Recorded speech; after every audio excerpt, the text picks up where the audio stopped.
N'hésitez pas à faire un don afin de continuer à faire fonctionner la chaîne avec des invités de qualité. Je reçois aujourd'hui André A. Nous allons parler ensemble de son livre Mars, Domination et Libération, Expanded, One Wolf. Suite à une hypnose médicale, il s'est retrouvé dans une guerre sur la Lune et sur Mars.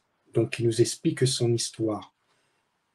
Je cite sur son livre « À Mars, aux Martiens, aux frères et sœurs d'armes tombées pour Mars, je demande pardon à celles et ceux qui ont subi dans l'ombre et le silence la manipulation aussi bien mentale que pour un pouvoir aux intentions obscures, et à tous les loups solitaires qui un jour prochain formeront une meute libératrice. André A. Lone Wolf, l'emprise du loup, et Mars, domination et libération. Opération One Wolf, rassemblée en un seul ouvrage, une version qui enrichit des réminiscences de l'auteur, donnant lieu à de nouveaux chapitres et plus de clichés. Avec cette version augmentée d'un grand nombre de clichés martiens convergeant avec son enroulement hors de sa ligne temporelle sur Mars, André A. enfonce le clou. Plus de 430 clichés martiens, ressortis et améliorés par André A., vous révèlent au-delà de votre imagination. Base militaire, milieu de vie, peuplement, écosystème, exécution de masse, espèces invasives, etc. Nous découvrirons l'ethnie insectoïde et les vestiges d'une lutte armée contre cette dernière. Nous irons sur les traces des reptoïdes et constaterons les stigmates de la guerre finale contre les dracos. Appuyé par un grand nombre de clichés martiens, cet ouvrage valide les vécus des starcides. Donc, préparez-vous pour une interview sur Histoire et Révélation. Bonjour à tous et à tous, j'espère que vous allez bien. Bienvenue sur ma chaîne Histoire et Révélation. Aujourd'hui, j'ai le plaisir de recevoir André As. André As, il a sorti un livre que j'ai lu, Mars, Domination et Libération, Expanded. Voilà. Donc, je le reçois par rapport à son livre que j'ai lu, et donc, très intéressant. André, ma première question, je voulais savoir, avant que tu fasses tes hypnoses et avant que tu écrives ton livre, est-ce que tu avais déjà pris conscience ou tu avais déjà pensé à être manipulé ou pas du tout, ou rien du tout? Bon, déjà, bonjour, bonsoir, je sais pas à tout le monde, je sais pas quand est-ce qu'elle va être postée, parce que par rapport à mes problèmes, on ne peut pas faire comme on veut. Les gens qui suivent, qui me connaissent, ils savent mes problèmes. Et donc, bonjour à tous ou bonsoir à tous. Oui, bon, en fait, non. Non, pas du tout. Moi, j'étais quelqu'un. Alors, évidemment, il m'est arrivé beaucoup de choses dans la vie que je mettais de côté parce que, comme tout le monde, hein, on est face, on ne fait pas attention. Hein, je ne sais pas, quand on vit des choses qui sont hors du commun, qu'on est formaté, on va dire, ben, on les met de côté. Donc, c'est ce qui s'est passé pour moi, hein, de toute façon. Mais c'est vrai que pendant des années, il y a un truc qui n'était pas logique, c'est que je rêvais tout le temps de guerre. Tout le temps. Treillis, uniforme, soldat, entraînement, guerre. C'était mes rêves quotidiens, quoi, pendant des années. Et ça, c'était pas explicable. Bon, quand j'ai eu ma première hypnose médicale, ces rêves-là ont cessé. Et des flashs sont arrivés, des souvenirs aussi d'ailleurs. Hein. Il y a certaines choses que j'ai jamais dit dans les livres aussi pour pas tout mélanger. Mais bon, j'ai eu quand même des souvenirs d'enfance, voilà, assez forts. Et puis non, sinon après, pour moi, non, la vie c'était, voilà, je veux dire, comme tout le monde, on met de côté, on vit des choses qui paraissent dingues. Alors, bon, d'abord on n'ose pas trop en parler, puis on se dit bon, ben c'est nous, c'est peut-être, voilà. Alors l'histoire des manipulations, par contre, je me pose la question, même encore aujourd'hui. Je veux dire, même aujourd'hui, avec tout ce que j'ai vécu et tous mes souvenirs, bien sûr qu'il m'est arrivé de me dire, est-ce que c'est pas une manipulation? Est-ce qu'on t'envoie pas des faux souvenirs et un tas de choses, quoi, bien entendu. Mais les relations que j'ai eues, on va dire les connexions que j'ai eues avec ce que moi j'appelle la base, entre guillemets, c'est-à-dire qui est vraiment militaire, et où ils m'ont arrêté à un moment donné, hein, ils m'ont même stoppé. Moi, je ne comprenais pas pourquoi j'avais plus de flash, j'avais plus rien. Hein, et en ce moment, d'ailleurs, j'ai plus ces flashs. Et on m'a bien dit, c'est pour te protéger. Bon, ça s'est arrêté comme ça. Donc, quand on me dit ça, quand même, et vu tout ce qu'on a vécu aussi, bon, ces dernières années, bon, ben, je pense pas que si c'est une manipulation, c'est une manipulation dans le bon sens, on va dire. D'accord. Ouais. Ouais. Et sinon, comment dire, justement, quand tu l'expliques bien, c'est que, en fin de compte, toi, tu faisais des rêves de militaire. Pour toi, c'était banal. Tu prêtais pas attention. Oui. Ben même quand j'en parlais chez moi, ou ma belle-fille, une fois, elle me dit, mais tu sais que c'est pas normal que tu rêves tout le temps de guerre. Bon, je sais pas, j'avais pas. Ça a duré combien de temps? De quoi, les rêves de guerre? Ouais, de tout ça, jusqu'à temps que tu fasses ta première séance. Voilà, c'est des années, je sais pas, j'en sais rien, moi. 10, 15 ans, je sais pas. Quand même. Ah oui, c'était quotidien, hein, mais bon, pour moi, c'était bon, voilà, je rêvais, quoi, voilà, c'est tout. Mais c'était tous les jours non, pas tous les jours, mais quotidien, souvent, quoi, je veux dire, c'était récurrent. Mais c'était pas toujours les mêmes rêves, c'est ça, je veux dire, hein, c'était... Ah oui. Et même jamais la même chose. Hein, je veux dire, c'était tout le temps militaire, souvent des guerres, pratiquement tout le temps, mais jamais les mêmes scènes, c'est ça que je veux dire. Voilà.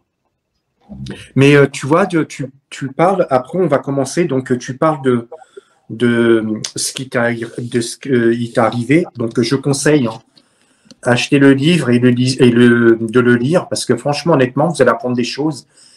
Il est super intéressant. Donc je mettrai en lien en descriptif en dessous de la vidéo pour avoir accès pour les livres. Donc, tu parles, donc dans le livre, tu parles aussi de ton enfance. Ouais. Tu parles comment tu as été sélectionné par les MK-Ultra, là. Oui. Ben, en fait, ça, je l'ai compris après, hein, je veux dire. Hein.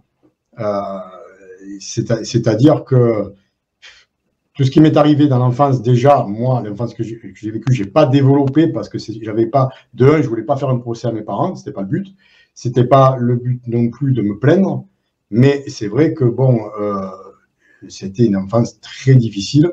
Voilà, hein, je ne rentre pas complètement dans les détails, on va faire pleurer dans les chaumières. Et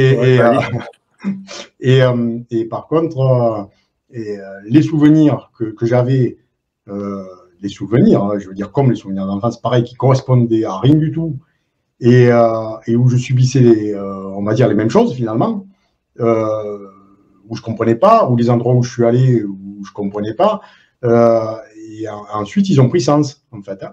Et j'ai compris, moi j'ai fait des recherches, et j'ai compris de quel programme il s'agissait, parce que ce n'était pas logique. C'est pas normal de se retrouver en dehors de mon pays, alors que ma mère m'a jamais envoyé nulle part. Même elle ne comprenait pas quand j'y parlais. Voilà, j'ai eu la chance même de pouvoir lui poser des questions avant qu'elle parte. Et, heureusement, finalement, parce que sinon je continuerai à me poser certaines questions, elle m'a dit non, moi je t'ai jamais envoyé, tu n'es jamais parti en colonie. Elle dit, de toute façon. Donc, et pour moi, c'était de la colonie. C'est tout. Voilà, puis non, c'était pas de la colonie, il y avait autre chose. Voilà. Ouais, c'est que moi, ce que j'ai remarqué, c'est que tu vois, c'est que dans cette génération de toi, de moi et d'autres, il y a quelque chose qui est pas très net, même dans la vie familiale. Parce que moi, j'ai un vécu quand j'ai lu ton livre. Moi aussi, j'ai un vécu avec ma famille qui a été quand même assez dur. Je ne veux pas non plus rentrer dans les détails parce que sinon je vais faire pleurer dans les chaumières aussi. Oui, et ce que j'ai remarqué, c'est qu'on est beaucoup dans cette situation. Oui, bien sûr. Bien sûr. Mais en fait, ce qui s'est passé un peu, c'est ce qu'ils ont fait avec le peuple, hein, on va dire, je ne veux pas là aussi rentrer dans. On va pas faire ce débat-là, mais je veux dire, c'est un procédé, on appelle ça du choc, en fait. C'est-à-dire, on choque les gens pour pouvoir leur casser leur personnalité et pour pouvoir après leur faire entrer dans l'esprit un peu ce qu'on veut et s'en servir, quoi. Et ça, et forcément, ça vient au-delà. Ça vient, je veux dire, moi, mes parents, j'ai compris qu'ils étaient dedans ça. Ils n'en avaient pas conscience, c'est tout.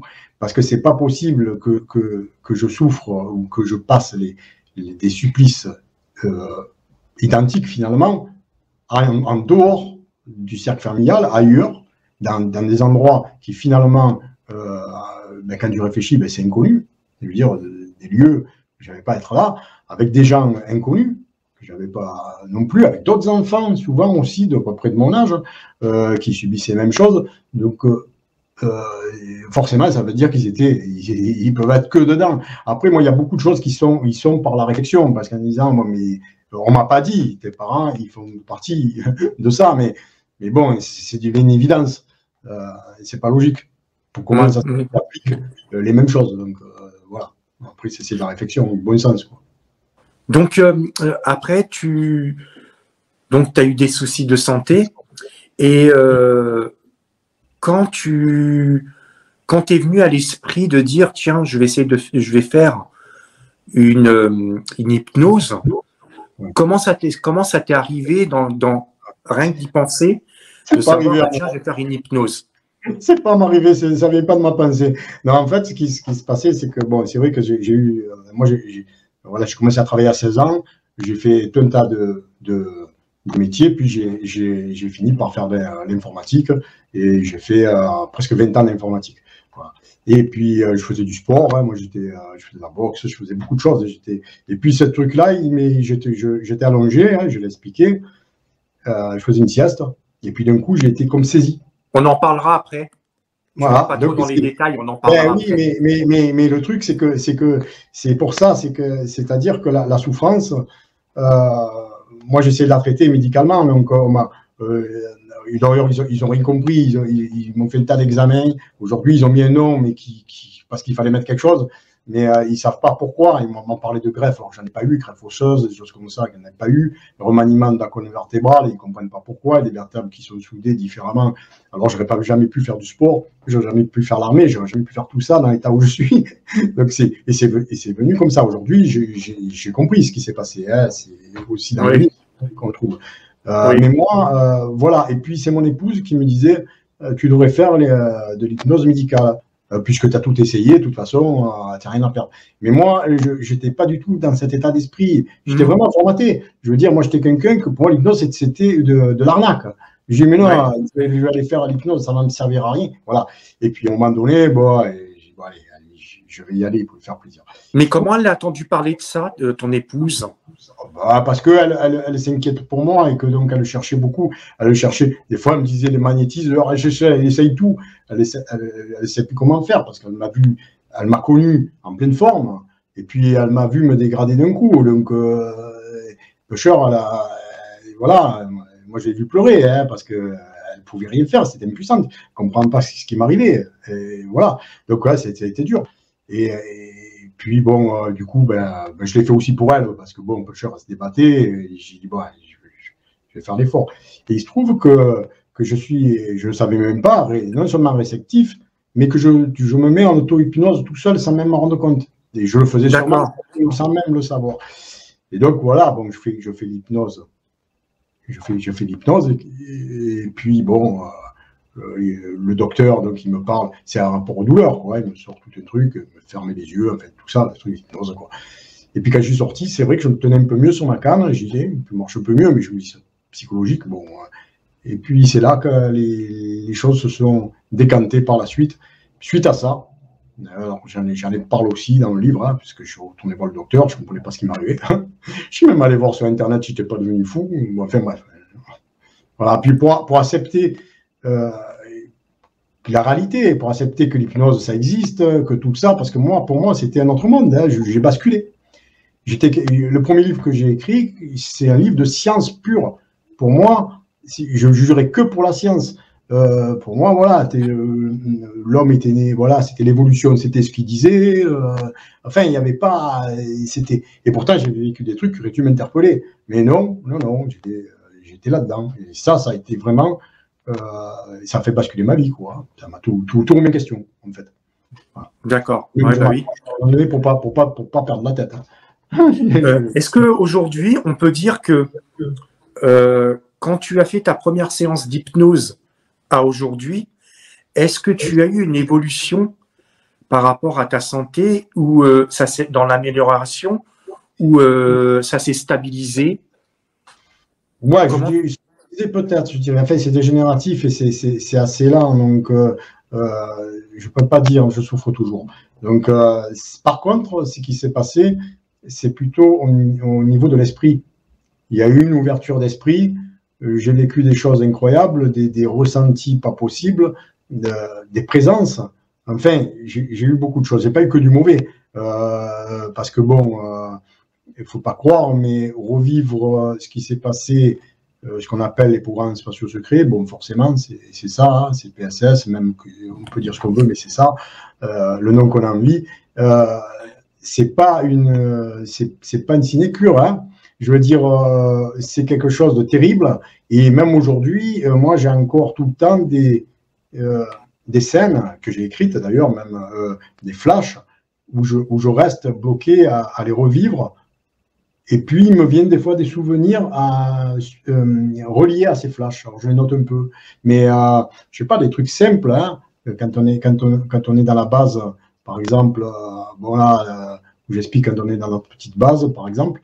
Bon, à un moment donné, j'ai revu comment nettoyer nos armures avec un souffleur, comment on appelle ça, un compresseur, hein, et puis qui était attaché, nos armures attachées, voilà. Puis il y a le système de ventilation qui aspire tout ça. Bon, ça c'est pas monté parce que c'est pas des flashs, ça. Hein. Ce sont des souvenirs reliés des fois parce que je reste un peu, je repense forcément à ces moments. Oui.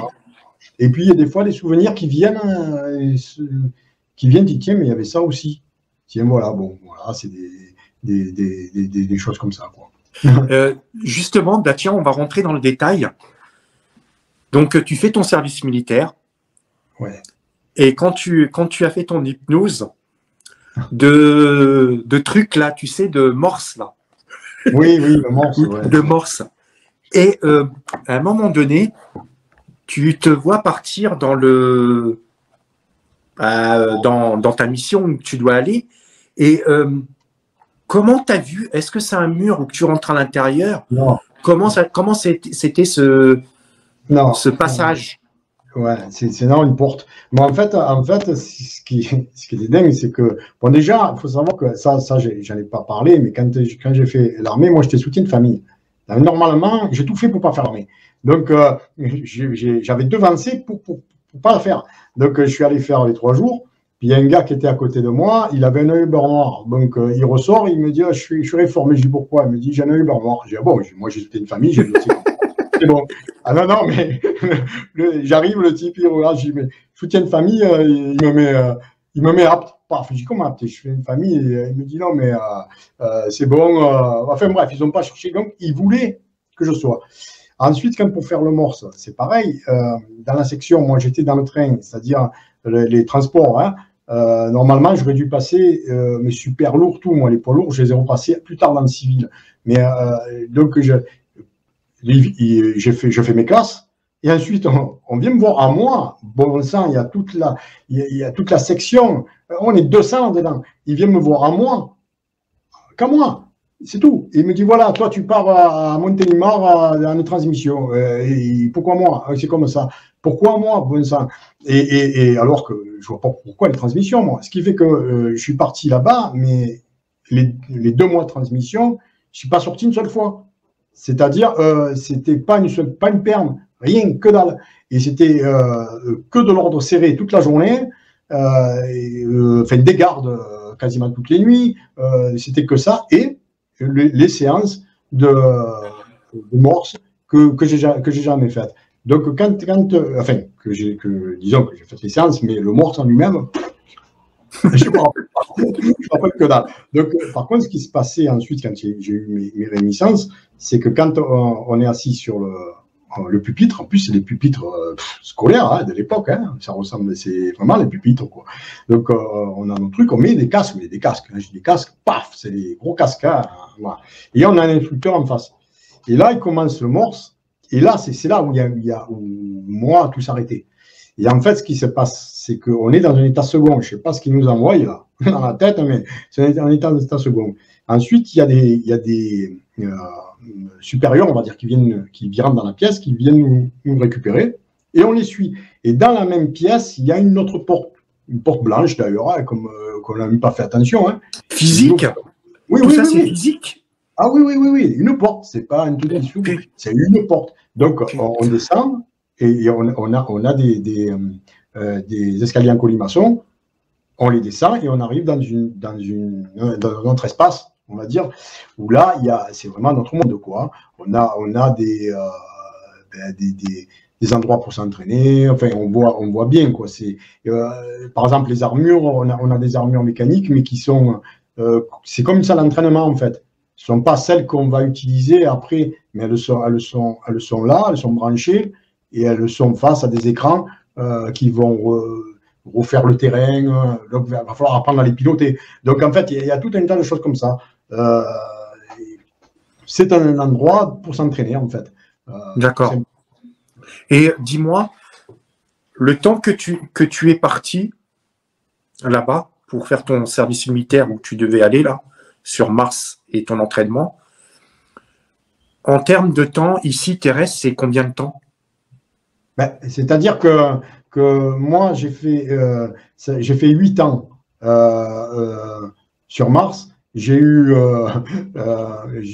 une altercation, on va dire, bien violente avec un insectoïde royal. Il m'a massacré. Bon, là, j'ai été en réparation, on va dire, dans un medbed.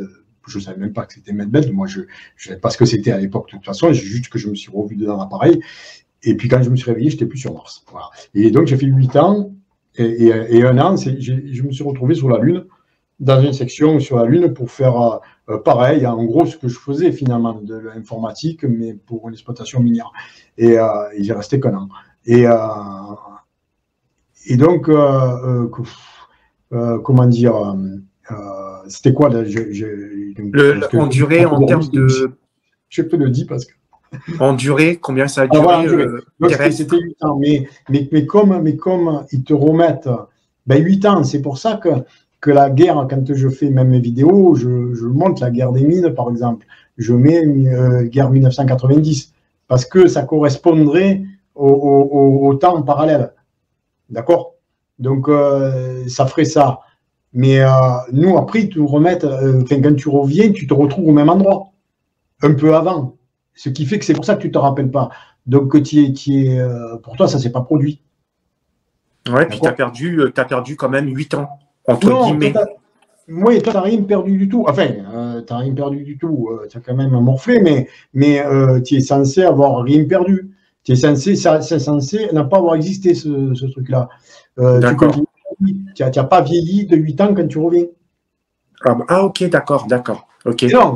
Et moi, quand j'ai fini l'armée, ça me faisait quoi, 18 ans et demi, enfin, voilà,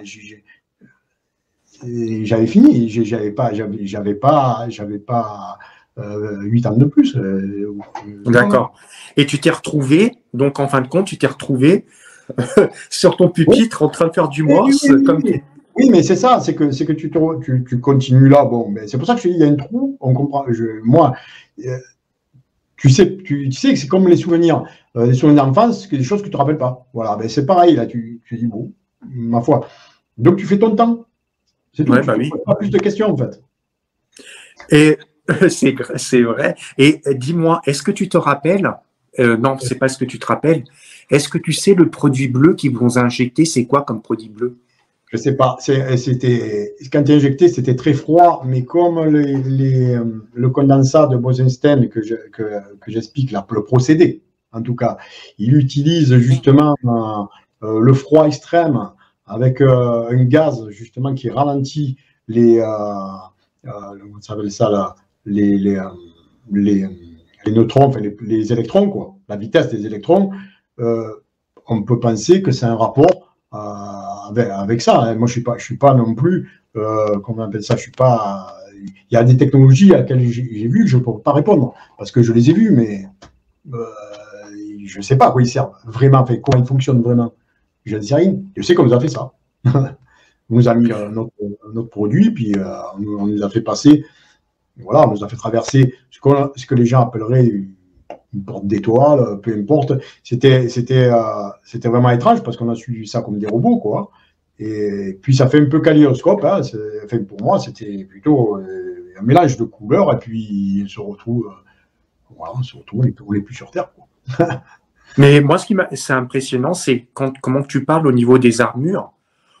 Ouais. C'est incroyable. Hein. Ben, oui, parce que les armures, c'est une seconde peau, comme je dis. Parce que c'est quelque chose. En plus, c'est étonnant, c'est qu'on est super bien dedans. Alors, il y a un truc que je n'ai pas dit non plus, parce qu'il y a des choses qui me sont venues après, je ne peux pas tout le temps. Mais bon, c'est comme ça. C'est qu'on les apprend à les piloter. En fait, elles ont des capteurs, enfin, nous, les nôtres étaient anciennes, étaient par rapport aux armures, on va dire, américaines, par exemple, des Américains. Il y avait des capteurs sensoriels à l'intérieur.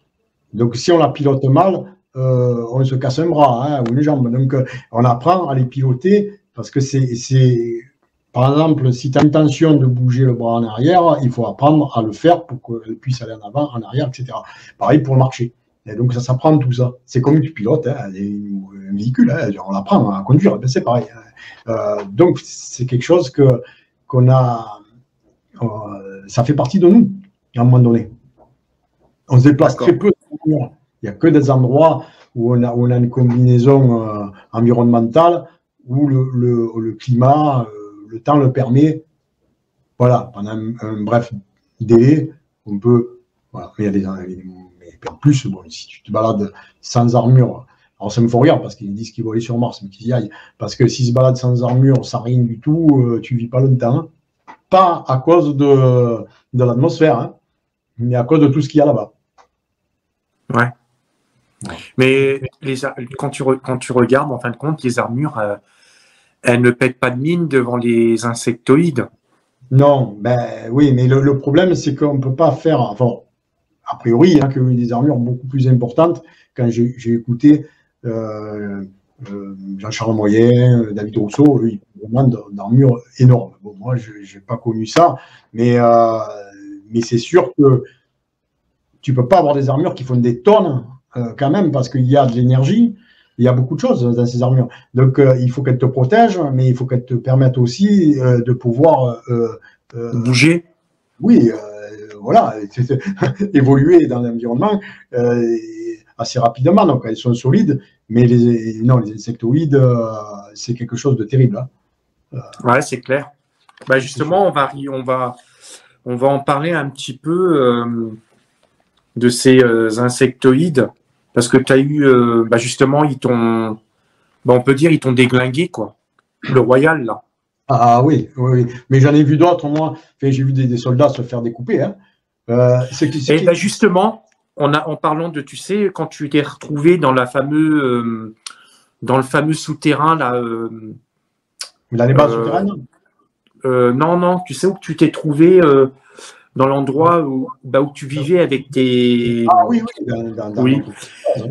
Tu sais que tu as vu un de tes, comment dire, un que tu commandais, Oui, oui, oui, un soldat. qui s'est fait tuer. Gio. Ouais, qui s'est fait tuer. Est-ce que dans la vie réelle, le monsieur, il est décédé ou pas? Il ne reviendra plus, lui. Il fera partie des disparus. Quand tu es mort, tu es mort. Hein. Si tu es abîmé, qu'on peut te réparer, on va te renvoyer. Mais si tu es mort, tu es mort. Ce qui fait qu'il y a des gens qui disparaissent et qui ne reviennent plus.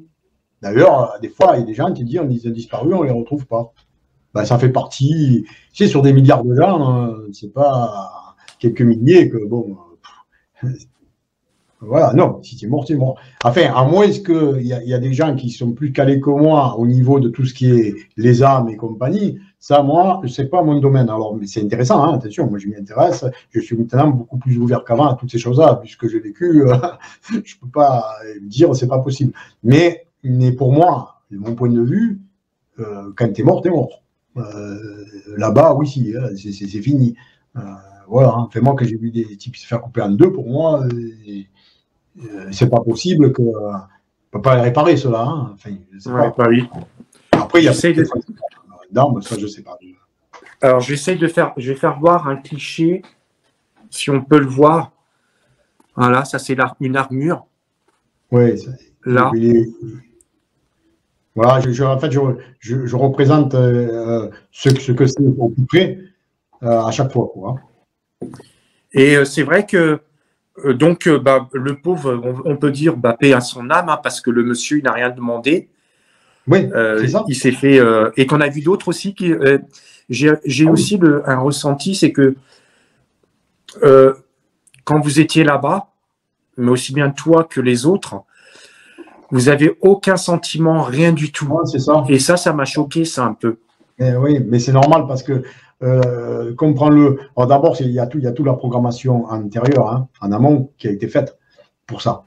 Et ensuite, quand tu rentres là-dedans, tu es lobotomisé. Hein. Donc, tu peux pas avoir, parce que d'abord, ceux qui auront lu le livre, ou ceux qui vont lire, ou ceux qui ont lu, ils vont comprendre qu'on a un entraînement d'enfance à la peur, à la souffrance et à la peur. Donc, ce qui fait que même quand tu es face à un insectoïde, normalement, tu devrais trembler de peur quand tu vois ça, mais là, tu n'as pas peur. C'est comme ça. Ben, pourtant, le machin, bon, enfin, bref, et tu n'as pas peur. Mais, reptoïde, insectoïde, je sais pas. Enfin, moi, reptoïde, ça ne me dit pas trop, mais insectoïde, oui. Ma foi. Et quand tu vois, c'est pareil, moi, parce qu'on nous a mis, même enfant, on nous a montré des scènes où on voyait des corps déchiquetés. Enfant, on passait comme des diapos, on fait des choses comme ça dans des pièces et on voyait ça. Hein, c'est pas hein, attention, hein, c'est des choses que. Bon. Et donc forcément, tout ça, ça te prépare. Ce qui fait que bon, ben voilà, tu vois qu'il est coupé en deux ou qu'il est mort, ben c'est dommage, mais ça s'arrête là. Voilà. Tu es juste là pour faire ta mission, c'est tout. Ouais. Bah oui. Il n'y a pas de tout ça. Tu peux pas, de toute façon, tu ne pourrais pas la faire. Hein. Tu ne pourrais pas, parce que d'abord, tu verrais des choses injustes. Tu verrais des esclaves, tu voudrais les sauver. Les insectoïdes, tu te dirais, mais pourquoi on détruit ces créatures-là pour leur prendre leur terre et voilà, enfin, leur nid, leur terre, tout. Ouais, c'est ça. Tu te rebellerais sûrement, mais là, tu ne le fais pas. Là, tu ouais, bah oui. Ah, et donc, justement, comme tu le dis bien, sur Mars, quel type de population on peut voir là-bas? Donc, il y a les insectoïdes. Il y a une ethnie reptoïde. Alors moi, j'ai pas eu trop à faire, c'est comme je le dis. Hein. Il y aurait des dracos. Moi, j'en ai trouvé. Donc, je fais que appuyer ce que d'autres ont dit. Mais il y a des choses que j'ai pas de souvenir de ça. Ça ne veut pas dire que je n'ai pas été confronté, mais je ne sais pas. Et puis ensuite, tu as des peuplades qui sont humaines. Hein. as des peuplades humaines qui sont là depuis peut-être toujours, je ne sais pas, qui sont, comment dire, moi j'en ai vu des plus petits, comme je dis, ils étaient pas très beaux, hein. Mais bon, enfin pour nous, hein, notre point de vue, mais ça faisait tribu, hein, vraiment tribu. Et ensuite, tu as aussi une population qui est là depuis les années 60, quand ils sont venus et qui se sont installés, qui, voilà, en soi, sont des descendants qui sont là-bas. D'accord. Donc, ce qui fait que tu as pas mal de choses, hein. D'ailleurs, j'ai fait des vidéos où je montre des maisons, j'en montrerai d'autres. J'en montrerai d'autres, on verra bien. Et puis, quand je les montre, justement, je mets les liens. Et puis, maintenant, je fais de plus en plus ça. Je me capture l'écran pendant que je le fais pour qu'on voit où sont les maisons, et par exemple. Donc, les maisons, trouver une maison, bon, c'est pas fait toute seule. À moins que, comme il y en a qui disent certaines vidéos, je vois que des roches. Bon, ben, on peut rien faire, hein, si on voit que des roches, tant pis. Mais je veux dire, bon, voilà, les maisons, elles y sont. Et je montre, par exemple. Donc, on voit bien qu'il y a des peuples. Il ne peut pas se faire des maisons toutes seules. Ben oui. Et justement, ces peuples, où c'est même vous, quand vous êtes arrivé là-bas, vous nous nourrissez de quoi? Non, alors, ils cultivent, ils font un tas de choses, hein. Ils font comme nous ici sur Terre. Hein. Voilà. D'accord. Par contre, nous, mis à part les moments d'entraînement qu'on a eu quand on était à la base à Respring, faut savoir que là-bas, moi, j'ai jamais vu la base à l'intérieur. Hein. J'ai toujours vu au côté on va dire le premier niveau, on va dire quelque part. Ouais. Militaire. Et bon, là, tu as un self. Donc, tu manges un self, hein, tu es servi comme n'importe quel self, voilà, paf, voilà, et tu vas te servir. Par contre, nous, dans notre base, ce qu'on avait, c'était des conserves, un max, quoi. Hein, conserves et tout ce genre de choses. Donc, c'était déjà dedans. Hein, voilà. Puis ensuite, quand ils venaient avec le ravitaillement, quoi. Voilà, c'était que des choses comme ça. C'était des trucs à manger tu as des trucs qui se gardent 30 ans, des boîtes. Hein. C'est pas ce qu'on a nous dans les grandes surfaces. Hein. Tu as des boîtes, tu les gardes Mathusalem. Hein. C'est ça. Alors, tu manges des choses comme ça. Moi, ce qui m'a surpris, c'est que quand tu parlais de la végétation là-bas sur Mars, dès qu'il se met à pleuvoir, d'un seul coup, tu vois les plantes qui sortent. Et dès que la pluie elle est plus là, ils disparaissent. Oui, c'est-à-dire que c'était une période de formation encore, parce qu'il y a eu beaucoup de formation, mais là, on était en formation, mais militaire sur Mars. On n'était pas encore dans nos vraies missions, quoi. Donc, on nous montrait tous les terrains et tous les environnements, les biotopes, on va dire, différents. Comme tu vis sur Terre, hein, tu vas en Afrique ou tu vas au Groenland, c'est pas la même chose. Bon, ben là, c'est pareil, sauf que c'est des environnements extrêmes où la nature s'est adaptée. C'est assez impressionnant parce que tu marches sur un terrain, bon, on va dire, en colline, c'est sec, hein, ma foi. Et puis, d'un coup, tu as des nuages qui arrivent, mais ça va vite. Il se met à pleuvoir des gouttes grosses comme le pouce, qui tombent pas très fort d'ailleurs, mais ça pleut bien. Et puis là, instantanément, tu as des plantes qui sortent, tu as une végétation, tu as des animaux, mais tout mais ça va à une vitesse. Et puis quand ça s'arrête, il y a tout qui meurt, on dirait, tu vois. On dirait que ça meurt. Alors, je sais pas si c'est un cycle, hein, ça ne doit pas mourir vraiment, mais c'est comme si ça mourait, quoi. Et puis voilà. Donc, ça s'est adapté, en fait, tout simplement à l'environnement. Oui, bah oui. Ouais. Et justement, en parlant dans le livre, tu as mis à chaque fois, à la fin du livre, tu as des liens pour justement que les gens puissent aller voir. Oui, toujours. Surtout, il y a beaucoup de liens. Oui. Donc, si les gens peuvent aller voir, il y a plein de liens. Oui. Et donc, on va arriver sur le vif du sujet. Moi, ce qui m'a choqué, c'est comment dire, la manipulation. Et comme tu l'as dit tout à l'heure, que ce soit des reptiliens, des dracos ou ce que tu veux, ce que je vois, c'est que on est venu ici pour les exterminer. Oui. Alors que ça se trouve, ces gens-là, parce que je peux les appeler les gens. Oui, oui, oui. Ils sont c'est nous qui les agressons, c'est pas eux qui nous agressent.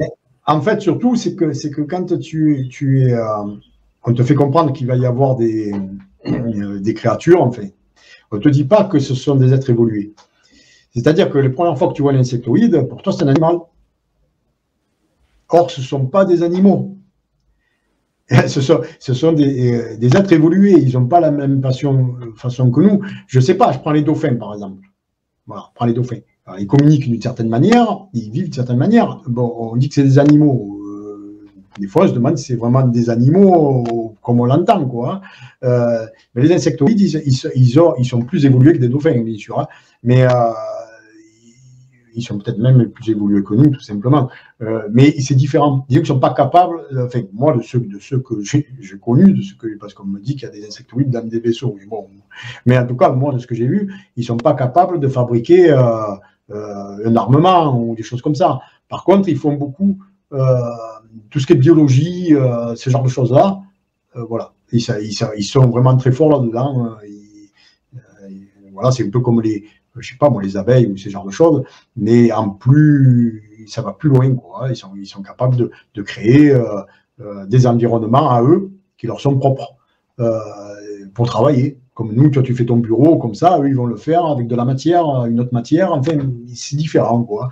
Difficile à comprendre. Hein. Mais en tout cas, ce qu'on voit, c'est que c'est une civilisation. Hein. C'est pas. Ouais, bah oui. Ah oui, c'est pas juste. En fin de compte, ce que j'ai vu, c'est que à chaque fois, donc ils s'installent dans un endroit. Oui. On vient, on les fait dégager. Ils vont dans un autre endroit pour se réinstaller. Eh ben, c'est toujours une bataille comme ça. Mais j'ai vu aussi. C'est qu'il y en a plusieurs. Hein. C'est-à-dire que il n'y a pas un clan insectoïde. Des insectoïdes, c'est comme, je ne sais pas, des gens ici sur Terre où ils ont plein de villages. C'est pareil. Oui, bah oui. Voilà. Effectivement. En fait, ce qui se passe déjà, quand on voit comment on appelle ça, la forme des insectoïdes, enfin leur corps, ils sont taillés, eux, pour creuser. D'accord. Les pinces qu'ils ont, bon, ça leur sert à se défendre, mais ça leur sert surtout à creuser. C'est pour ça que c'est au-dessus des épaules. Enfin, bref, moi, je les connais parce que voilà, c'est comme ça. Puis, par contre, si ça te part dans la figure, il t'arrange. Mais donc, ils creusent des galeries mieux que nous avec des engins. Donc, ils peuvent les creuser facilement. Et donc, ils vivent là-dedans. Hein. D'ailleurs, parce que les reines sont c'est un nid, quoi. Mettre les œufs, il faut qu'il y ait une certaine température pour que les œufs ils éclosent, etc., etc. Donc, il faut qu'ils soient en sous-sol. Là, l'armée, la MDF, bon, pour citer que, parce qu'il y a sûrement d'autres factions, ils font des bases souterraines. Donc, quand ils ont compris que les insectoïdes, ils faisaient des bases souterraines aussi, ben, c'était simple. Hein. Ils ont chassé, ils ont dit on les chasse, on prend leur base, on les aménage, et puis on va gagner du temps, quoi. Et puis c'est tout. S'il faut creuser un peu plus, on le fera de l'intérieur, mais je veux dire, voilà. Et donc oui, ils sont chassés pour prendre leur territoire, mais prendre aussi leur travail.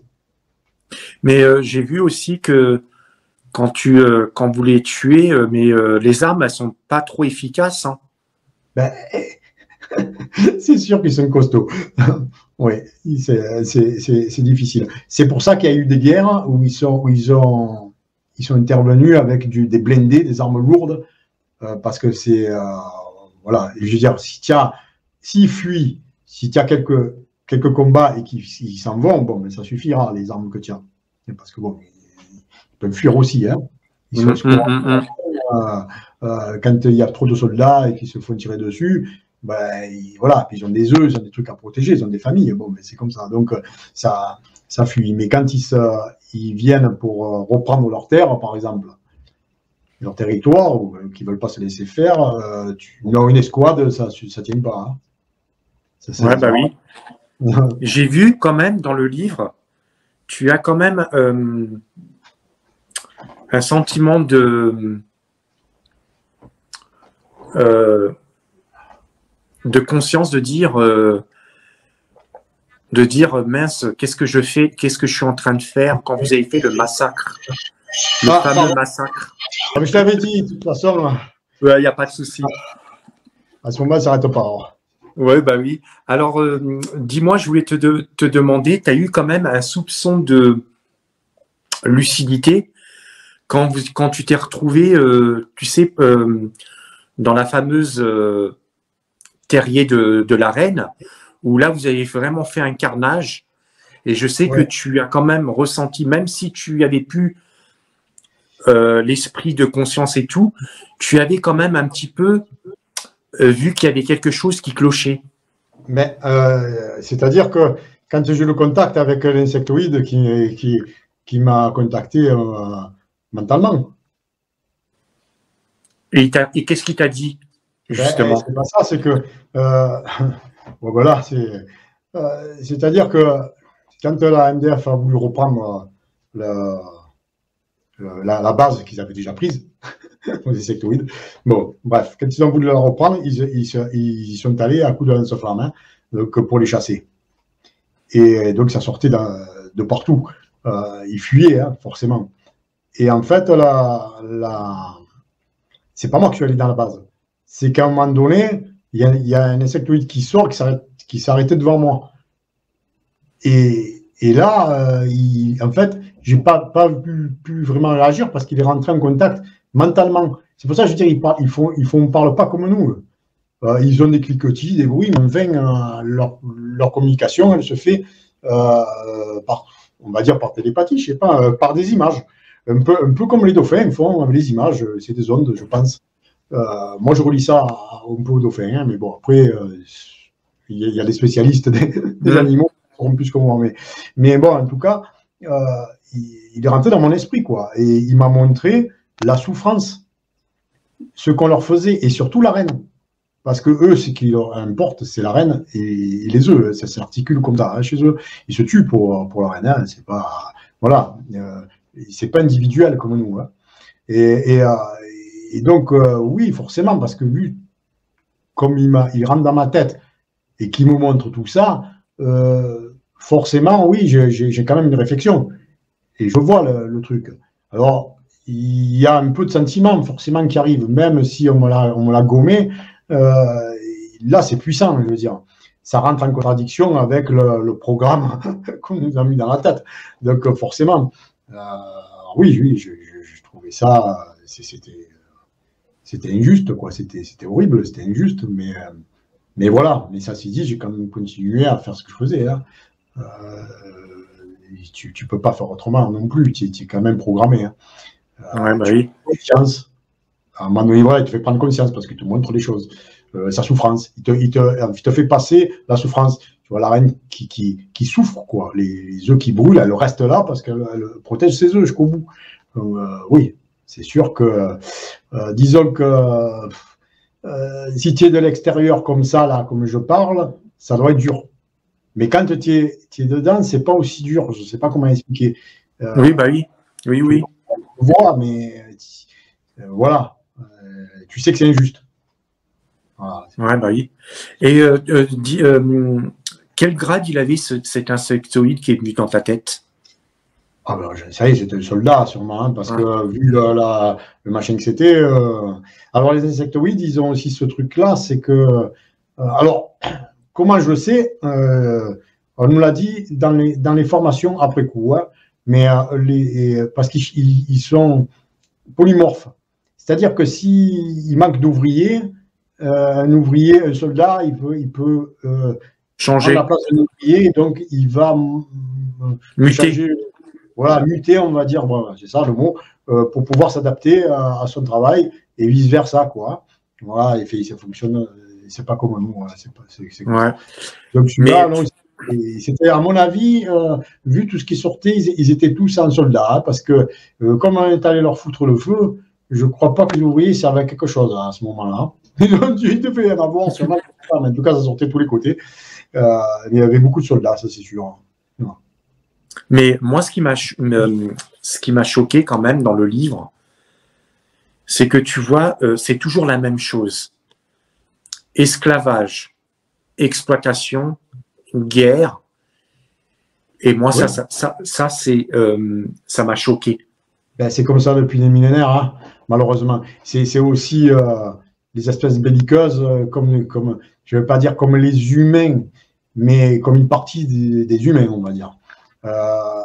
C'est pareil pour d'autres espèces. Hein. Voilà, ceux qui sont belliqueux. Chez les insectoïdes, il ne doit pas y avoir que des anges. Hein. Mais bon, voilà, on est une espèce envahissante aussi. On le voit bien. Hein. On le voit bien.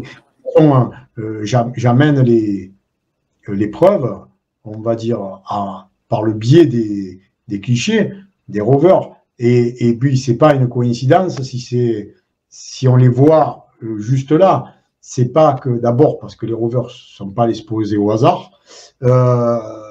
Donc, forcément. Puis surtout aussi, comme j'ai expliqué, c'est toute la. Enfin, Mars est occupé, de toute façon. Et c'est toute la région qui est équatoriale qui est le plus intéressant pour nous. D'abord au niveau du climat, mais au niveau des richesses. Voilà. Après, le reste est plus désertique, donc c'est moins intéressant. Ceci dit, il y a quand même des bases dans les pôles. Il n'y a pas que là, quoi. Je veux dire, il y a des bases ailleurs sur Mars. Hein. Il faut savoir. Hein. De toute façon, moi, je les ai montrées aussi dans certaines vidéos. Hein. On les voit bien. Alors donc, en fin de compte, nous, on va dire humains, nous sommes là-bas pour l'exploitation des mines. Oui. En premier lieu, c'est une exploitation des matières premières. Mais c'est aussi le contrôle d'un monde. C'est un peu comme ceux qui contrôlent la Terre. Hein. Il y en a qui contrôlent Mars. Hein. Voilà, ils ont leur gouvernement qui veut gouverner Mars. Même si les Martiens ne veulent pas. C'est pareil pour nous. Hein. On ne veut pas se gouverner quand même. Donc c'est un peu général, ça. Hein. C'est pas d'ailleurs, ça se passe certainement pas que sur Mars. Ouais, bah oui. Au-delà, ouais, voilà. Et justement, quelles sont les matières premières qui se trouvent là-bas sur Mars? Je ne suis pas trop non plus spécialiste de toutes les matières premières, mais enfin, les matières premières qui nous manquent ici, en fait, il y a un truc facile aussi à comprendre, c'est que nous, par exemple, il faut qu'on creuse profond pour avoir des matières très rares, quoi. Hein. L'or, le zinc, je ne sais rien, tout ce genre de choses. Parce qu'il y a eu quand même la gravité terrestre. Sur Mars, il y a moins, la gravité étant moindre, il y a eu besoin de moins creuser. C'est encore plus facile d'accès, en fait. Donc, oui, c'est une planète encore plus intéressante, quoi, de ce point de vue. Donc, oui. C'est sûr. Alors, c'est toutes les matières premières. De toute façon, il faut savoir qu'il y a des échanges. Hein. Il y a des échanges entre la Terre. Si on prend que la Terre et Mars, bon, il y a des échanges entre la Terre et Mars, mais il y a des échanges certainement avec d'autres mondes aussi. Mais prenons que la Terre et Mars, il y a des échanges. Donc, ce qui fait que les gens ne savent pas, mais ils peuvent manger des produits et puis utiliser dans nos appareils électroniques des matières premières qui viennent de là-bas. Parce que sur Terre, on aurait déjà tout bouffé. Quand ils jouent avec nous, quand ils nous disent qu'il nous faudrait une deuxième planète, mais ils les donnent déjà la deuxième planète. Donc, ça ne marcherait plus, on n'aurait déjà plus rien. Alors après, ils vont nous parler qu'on manque de matières premières. Mais c'est normal, parce qu'il y a la guerre. Quand on regarde à partir de quand il y a eu cette guerre entre Mars et la Terre, finalement, hein, je veux dire indirectement, pas nous, on est allés comme ça, ils ne vont pas le dire à la télé, mais forcément, les échanges, ils sont sabotés, ils s'arrêtent. Enfin, c'est plus pareil. On n'a plus les mêmes quantités qui arrivent. Donc, c'est normal qu'après, on dise oh, mais sur Terre, il y a déjà plus de matières premières. Alors, si ça venait de Mars, oui, mais là-bas, eux, il y a une guerre, quoi. C'est pas comme ça que ça se passe. Quand il y a une guerre, des embargos, il y a des sabotages, il y a tout ce qu'on veut. C'est ce qui se passe aussi. Donc, les matières premières que tu retrouves dans ton téléphone portable, il y en a une partie qui ne vient pas de la Terre. Et c'est pareil pour eux aussi, ils ont des produits qui viennent d'ici, enfin normalement, à l'heure qu'il est, je ne sais plus, mais à ce moment-là aussi. Donc voilà, il y a des échanges. Tiens, justement, je voudrais que tu me décrives, tu sais, ton... merde, c'est pas le vaisseau, si, c'est ton escouade. Ah, non. Comment ils sont, comment c'est à l'intérieur? Dans les escouades, là, tu sais, quand ils te... Non, pas des non, tu veux dire les vaisseaux triangulaires qui viennent nous chercher? Oui. Ouais, comment c'est à l'intérieur? Ben, et si tu veux, si tu as une grande, comment on appelle ça, une, euh, une soute, quoi. Donc, nous, on connaît que la soute. Donc, et le pilote, il est séparé. Donc, tu le vois pas, le pilote. Tu peux l'entendre, mais tu le vois pas. Et puis, tu te mets, tu n'as rien dans la sous-tête, c'est juste de quoi t'accrocher. Et puis, de chaque côté, et puis c'est tout. Ouais, et tu as de quoi te mettre à l'armure, t'accrocher, c'est tout. Donc, il n'y a pas de. Alors, le truc, c'est que c'est juste une histoire d'équilibre. Hein. Donc, on met à peu près le nombre de personnes de chaque côté qui se font face. Et puis, ma foi, ça s'arrête là. Hein. Tu as des petits boulots, et puis c'est tout. Hein. Ma foi. Et sinon, ton équipier, ton coéquipier qui est décédé, quand il a été remplacé par quelqu'un d'autre ou Non, Gio, non, il n'a pas été remplacé. On n'a pas eu de. Enfin, moi, me souvenir, non, je n'ai pas. Non. On était un de moins. Mais est-ce qu'on peut dire que quelque part c'était une de ses fautes, une faute à lui de inattention? Oui. Ben, il n'a pas suivi les règles. Parce que il y a des frontières à respecter.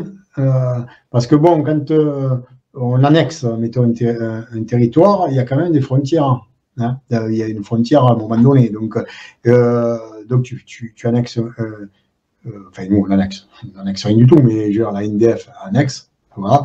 Une base a été prise, mettons, à des insectoïdes.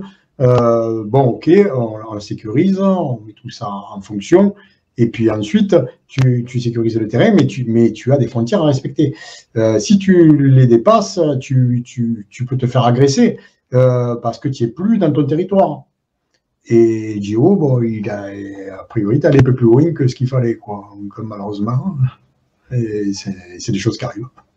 Ouais, bah oui.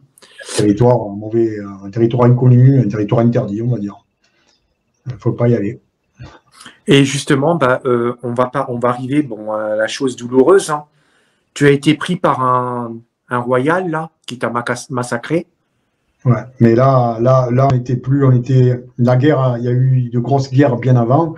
Donc les insectoïdes étaient déjà, enfin, du moins dans les territoires où on était, en dispersion, on va dire quelque part. D'ailleurs, les rennes et tout ça, ils essayaient de pondre leurs œufs à la surface, dans les endroits cachés dans les montagnes, parce que dessous, c'était plus la peine. On massacrait tout. Donc, et puis, bon, ben là, il se passait plus grand-chose que le quotidien, on va dire. Hein. Et puis, on faisait comme ça s'appelle ça, une tournée, quoi, on va dire, de terrain. Toujours pareil, quoi. C'était toujours un peu la même chose. Et puis, c'est au détour d'une butte, les sorties d'un coup, comme ça, de terrain. Pour moi, c'est allé trop vite, quoi. Ça a été, voilà, c'est mes camarades qui l'ont tué parce que sinon, c'était moi, il me réparait pas. Hein. Il t'aurait coupé en deux. Très, très. Ah oui, oui. Hein, de toute façon, j'ai revécu le moment où j'avais la jambe qui commençait à être arrachée. Donc, je ne l'ai pas vu complètement partir, mais commençait à être arrachée. Et comme par hasard, c'est là où je suis esquinté aussi. Alors, bon, le medbed, il n'a pas pu faire tout ce qu'il fallait. Mais pour le medbed, j'ai eu une information. Alors, qui tient la route. Je ne peux pas dire que moi, je l'ai vécu vraiment, mais je me posais la question de ce qui a pu se passer, mal se passer, en fait. Et en parlant avec Ghislain maintenant, qui commence à le connaître aussi, il m'a expliqué, parce que lui aussi, il a vécu ce genre de choses. Hein, et il a des connaissances, autres aussi, des fois que je n'ai même pas moi d'ailleurs. Et il a dit, mais parce que quand tu as eu, ils étaient en pleine de réparation, et ta base a été attaquée par les insectoïdes. Et donc, le processus n'a pas pu se terminer comme il faut. Il a été, voilà. Ça pourrait être une explication logique parce que justement, je ne comprends pas comment ça se fait que j'ai été remis comme ça. Quoi. Et bon. Là, je m'explique. Et justement, par rapport à ça, ils t'ont pas dit qu'il y avait peut-être un autre moyen que tu retournes dans un medbed pour. Non? Non. Ce qui se passait, c'est que d'un commun accord, parce que la première fois, je n'étais pas du tout un commun accord. Mais là, vu tout ce que j'avais vécu on va dire, les militaires, comme le colonel Relevetti, que je parle souvent, ils n'étaient plus d'accord avec tout ça. En fait, ils ont fait, on appelle ça, comme une rébellion, on va dire, à l'intérieur.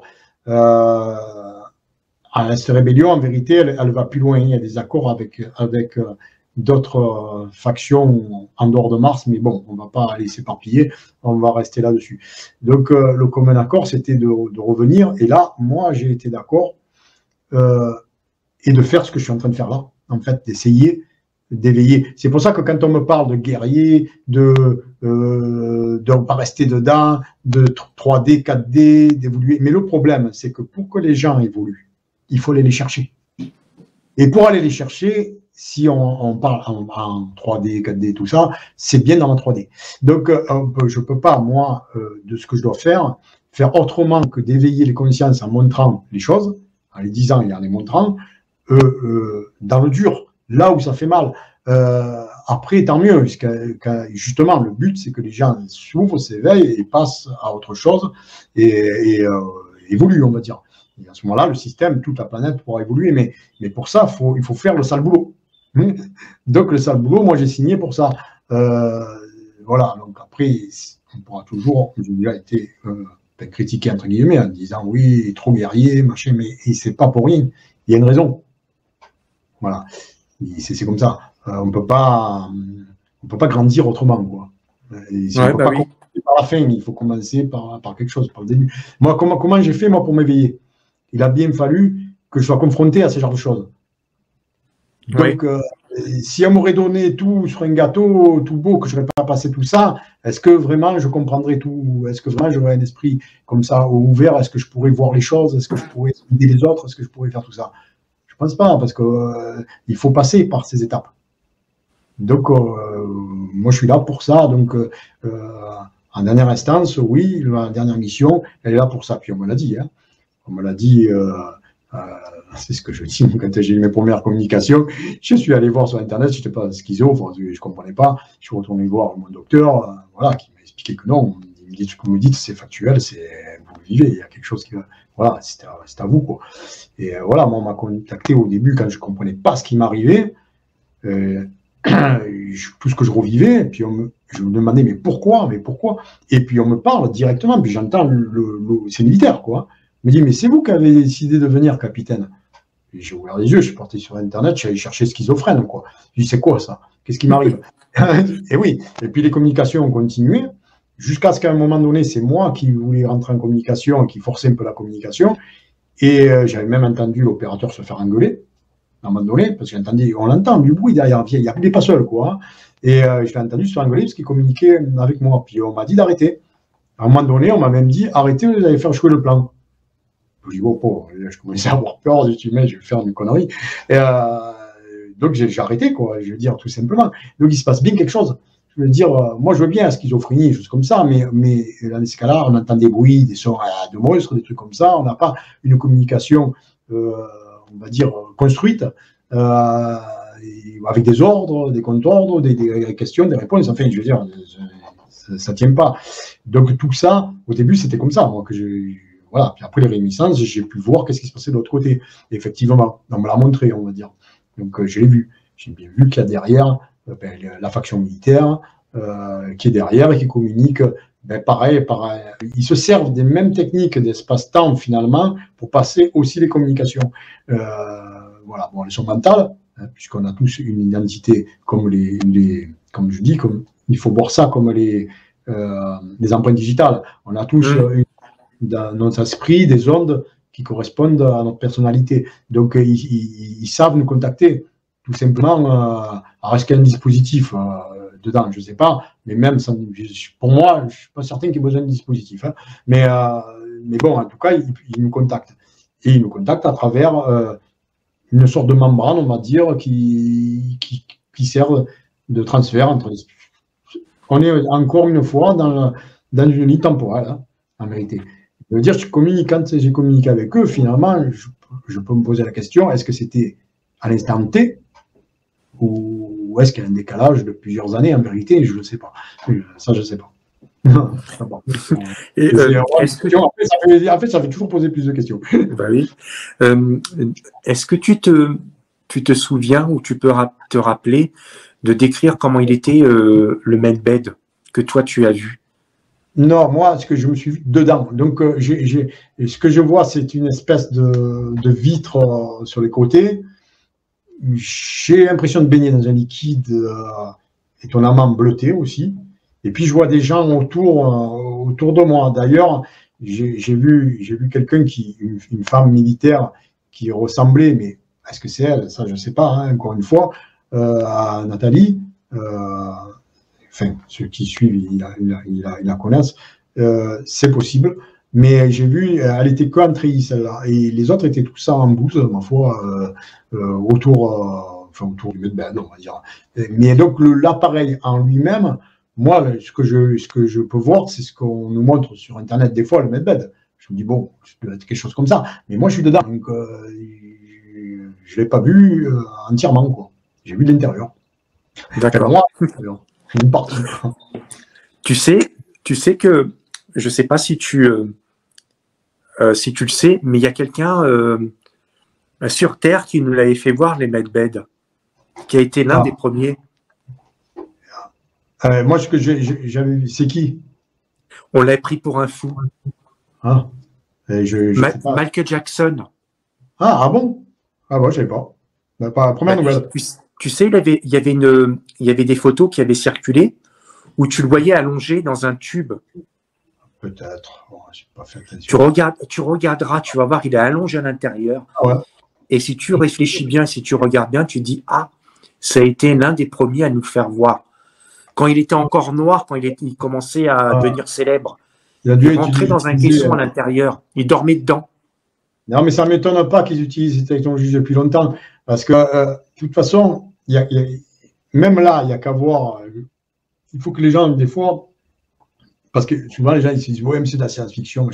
Mais punaise, réfléchissez 2 minutes. On vous met des choses devant les yeux et on vous les enlève. Ça veut dire, regardez-les. Par exemple, moi je reviens, j'aime bien cet exemple, parce qu'il est frappant.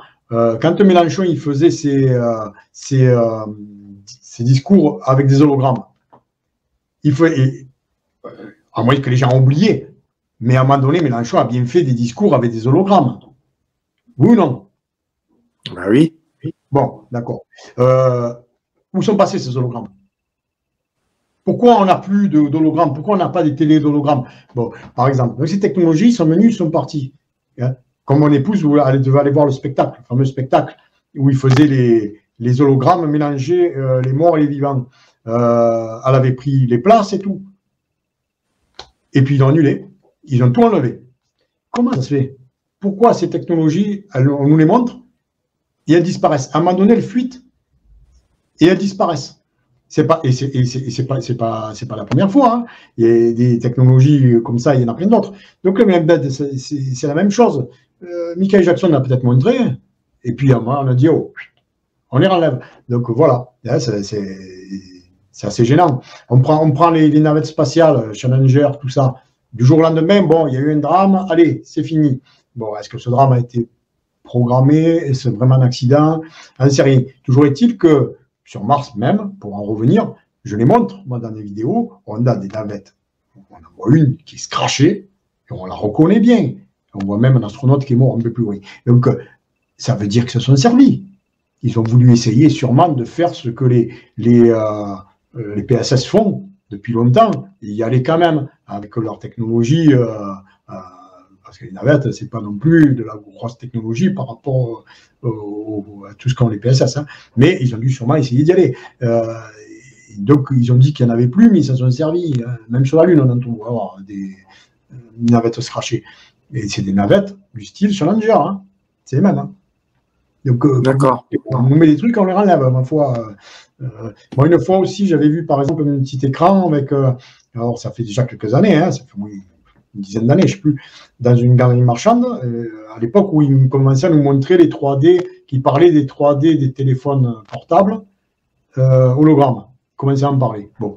Et je vois mis en expo un petit écran, je sais pas, une espèce de 95 pouces. Et il y avait du 3D sans lunettes. On les voyait, c'était extraordinaire. Je dis, ça y est, c'est en train de sortir. Mais quelques temps après, le magasin a fermé, tout a été viré, puis je n'ai plus jamais entendu parler de cette technologie.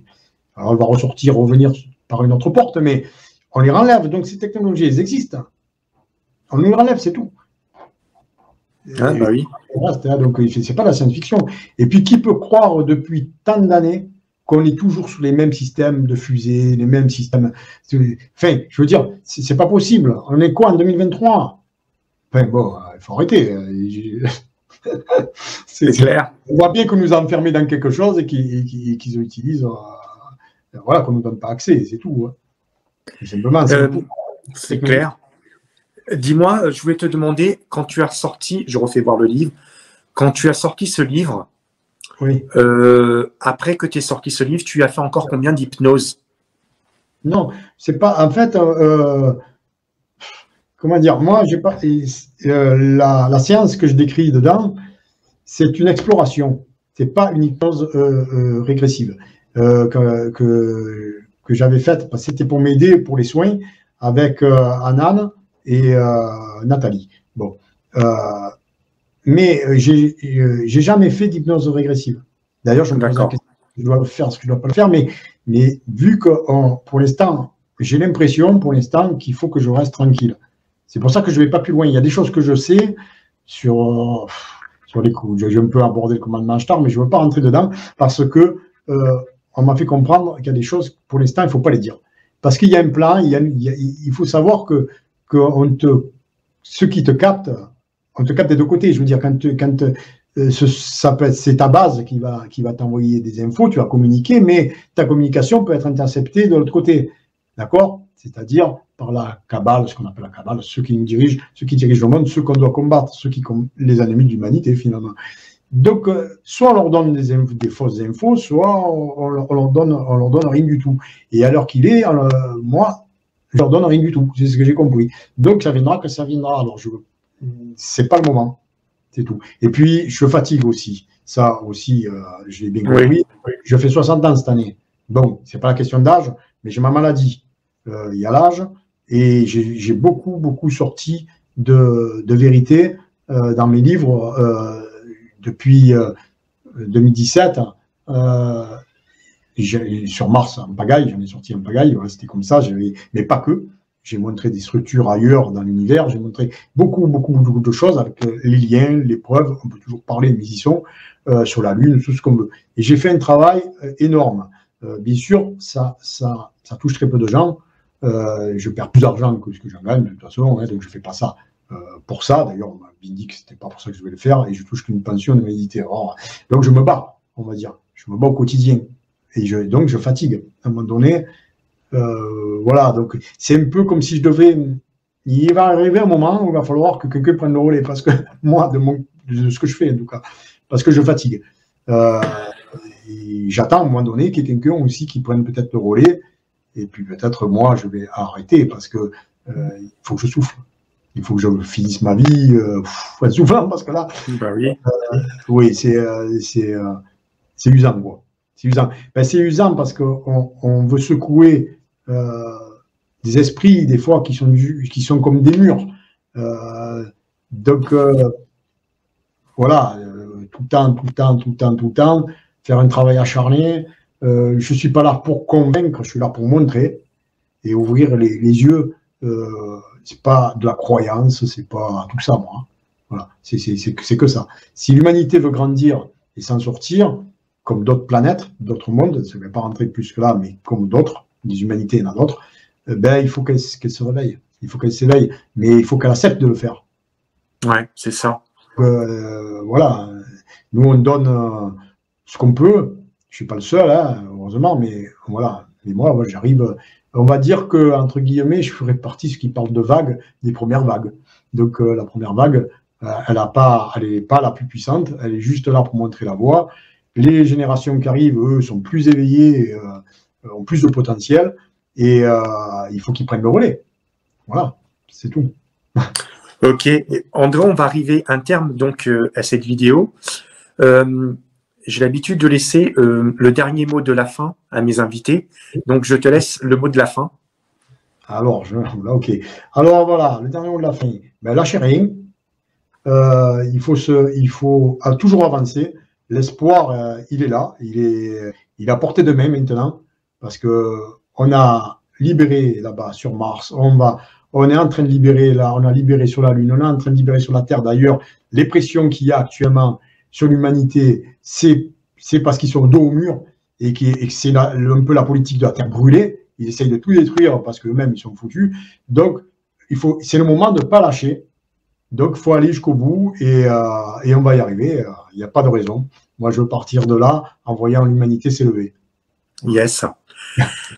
Merci à toi. Reste avec moi quelques minutes. Merci à toi d'avoir accepté cette interview.